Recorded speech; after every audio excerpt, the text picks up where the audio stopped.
Hallo YouTube und herzlich willkommen zum ersten Tauchvideo im Jahr 2026. Ich hoffe natürlich, dass ihr alle gut ins neue Jahr gekommen seid. Und ja, auch 2026 dreht sich auf meinem Kanal alles rund ums Thema Tauchen. Ich nehme euch auch weiterhin mit auf meine Reisen und Tauchgänge rund um die Welt.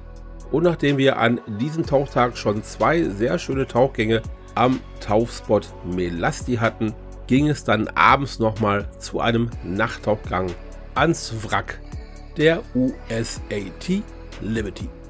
Die Geschichte zum Wrack habe ich euch ja bereits 2018, wo wir das erste Mal auf Bali waren, in einem älteren Video erzählt.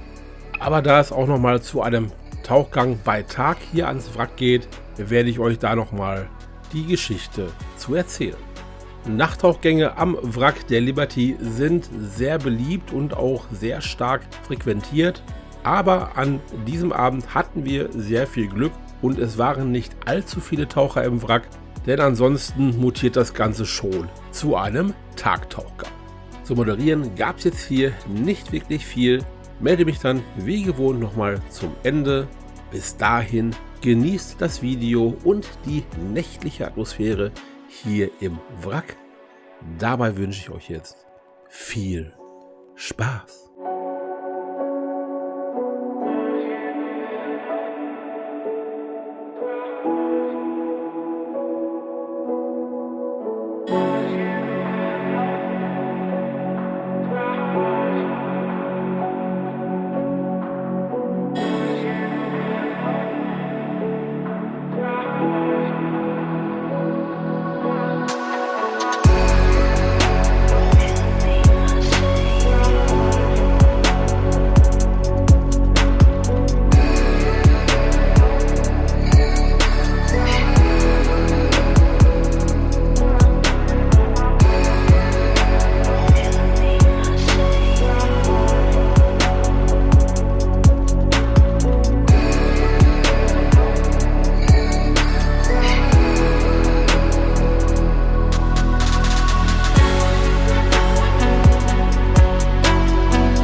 So meine Lieben, das war's hier vom Nachttauchgang am Wrack der US-AT Liberty.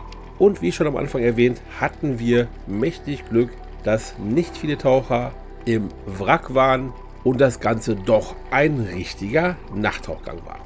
Es war auf jeden Fall ein sehr entspannter Tauchgang mit vielen schönen Begegnungen, guter Sicht und es gab keinerlei Strömung. Beim nächsten Mal geht es dann wieder zum Muck-Diving. Da liegt dann der Schwerpunkt wieder aufs Makrogeschehen. Das Ganze findet am Makro Point Siedem statt. Und das Video sowie die Fotos von dort seht ihr dann beim nächsten Mal. Ich hoffe, dass euch dieses Video gefallen hat. Freue mich wie immer über Likes, nette Kommentare und den ein oder anderen neuen Abonnenten. Ich bedanke mich bei euch recht herzlich fürs Zuschauen. Bis dahin und gut Luft, euer Olli.